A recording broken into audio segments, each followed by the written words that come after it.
This video sponsored by SBO Digital Marketing. Join SBO Digital Marketing work from home opportunity.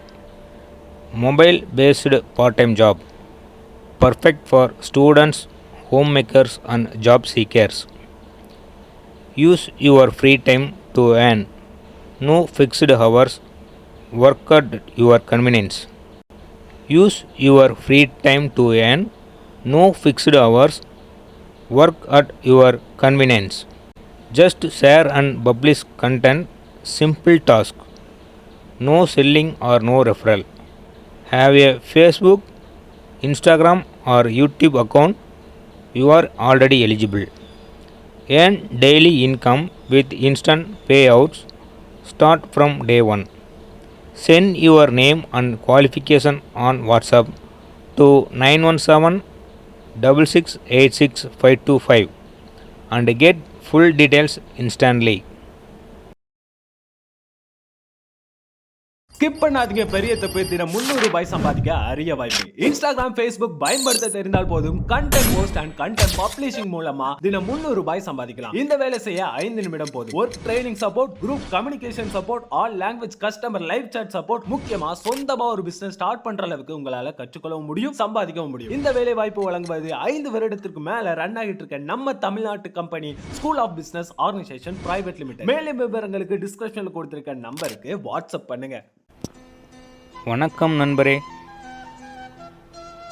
Triple M சேனலிலிருந்து Muniraj. இப்போ இன்றைக்கி ஒரு குட்டி கதை பார்க்க போகிறோம். ஒரு காடு, அந்த காட்டில் பார்த்திங்கன்னா ஒரு ஒட்டகச்சிவிங்கி ரொம்ப கடுமையான ஒரு தவத்தை மேற்கொள்ளுது. இதை பார்க்குற பிரம்மதேவர், என்னடா அந்த ஒட்டகச்சிவிங்கி இவ்வளோ ஒரு கடுமையான தவத்தை மேற்கொள்ளுது அப்படின்னு மனமிறங்கி அந்த ஒட்டகச்சிவிங்கி முன்னாடி காட்சியளிக்கிறாரு. இப்போ அந்த ஒட்டகத்தை பார்த்து கேட்குறாரு, உனக்கு என்ன வர வேண்டும், எதுக்காக இவ்வளோ கடுமையான தவத்தை மேற்கொள்கிற அப்படின்னு கேட்குறாரு. அதுக்கு அந்த ஒட்டகச்சிவிங்கி சொல்லுது, எனக்கு நான் உணவுக்காக காட்டுக்குள்ளார போகும்போது நான் சாப்பிட்ற இந்த இலைகள்லாம் மரத்தின் உச்சியில் உயரத்தில் இருக்கனால என்னால் அதை அவ்வளோவா சாப்பிட முடியல. அதனால் எனக்கு மிகப்பெரிய நீண்ட கழுத்து வேணும் அப்படின்னு அந்த ஒட்டகச்சிவிங்கி கேட்குது. உடனே பிரம்மதேவரும், சரி உன்னுடைய ஆசைப்படியே உனக்கு நீண்டமான கழுத்து தரேன் அப்படின்ட்டு வரவழைத்துட்டு போயிடுறாரு. இப்போ இந்த ஒட்டகச்சிவிங்கி காட்டில் பார்த்தீங்கன்னா அதோடைய உணவுக்காக ரொம்ப சிரமப்பட வேண்டியதில்லை. ஈஸியாக போய் அந்த மரத்து பக்கத்தில் நின்னாலே அந்த உச்சி வரைக்கும் அதோடைய இலைத்தலைகள்லாம் ஈஸியாக அதனால் சுலபமாக சாப்பிட முடியுது.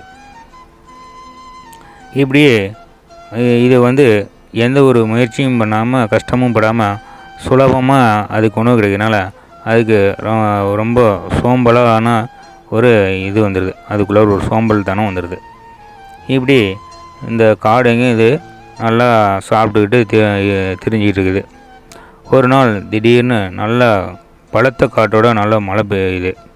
இப்போ இந்த ஒட்டகச்சிவிங்கி ரொம்ப உயரமாகவும் கழுத்து என்ன பண்ணணும், இது ஒரு இந்த மலையிலேருந்து தன்னை பாதுகாக்கிறதுக்கு ஒரு குகையை தேடி போகுது. அந்த குகை பார்த்திங்கன்னா அந்த குகைக்குள்ளார இதனால் உள்ளார போக முடியல. அதனால் இந்த ரொம்ப மழை அதிகமாக இருக்கிறனால நம்மளுடைய தலையாவது இந்த குகைக்குள்ளார உள்ளே விட்டுக்கலாம், கொஞ்சம் நம்ம தலையாவது நினையாமல் இருக்கும் அப்படின்ட்டு அது தன்னுடைய கழுத்தை நீட்டி அந்த குகைக்குள்ளார நீட்டுது. இங்கே பார்த்திங்கன்னா இந்த மலையை காட்டுனால இங்கே 2 நரி, கணவன் மனைவி நரிகள் பசியோடு ரொம்ப பசியோடு இருக்குது. இப்போ இந்த ஒட்டகச்சிவிங்க நல்லா கழுத்து நீட்டி உள்ள விடவும் அந்த கழுத்து இதுதான் நல்லா காடு பூரா அந்த இலைத்தலையெல்லாம் சாப்பிட்டனால கொழுத்து போயிருக்குது. ஆஹா, நமக்கு சரியான உணவு கிடைச்சிது அப்படின்ட்டு இந்த ஆண் நரியும் பெண் நரியும் ஆளுக்கு ஒரு பக்கமாக அதோட கழுத்தை நல்லா கவ்வி நல்லா பிடிச்சிட்டாங்க. இப்போ இதனால் அந்த ஒட்டகச்சிவிங்கனால் அந்த உகையிலேருந்து அதோட கழுத்தை வெளியே எடுக்க முடியல. எவ்வளோ முயற்சி பண்ணுது, அதனால் மீண்டு வர முடியல. இந்த நரிங்க நல்லா கெட்டியமாக பிடிச்சிக்கிச்சு. இப்போ கொஞ்சம் கொஞ்சமாக அந்த கழுத்தை நல்லா கடிச்சு அந்த நரிங்க சாப்பிட ஆரம்பிச்சிருச்சு. இது நல்லா வழியில் துடித்து அந்த இடத்துலையே இறந்து போகுது. இப்போ இந்த கதையிலேருந்து நம்ம என்ன தெரிஞ்சுக்கிறோம்னா, நமக்கு எந்த ஒரு விஷயமும் சுலபமாக கிடைக்கணும் அப்படின்னு நினச்சோமா அது நம்மளுடைய சோம்பலை தான் குறிக்கும். எந்த ஒரு விஷயத்தையும் நம்ம முயற்சி பண்ணி அது கடின உழைப்பினால் கிடைத்தா மட்டுமே அது நிரந்தரமாக இருக்கும். இல்லைன்னா இப்படி ஒரு பெரும் ஆபத்தில் தான் முடியும் அப்படிங்கிறத இந்த கதையிலேருந்து நம்ம தெரிஞ்சுக்க வேண்டிய கருத்து. நன்றி, வணக்கம்.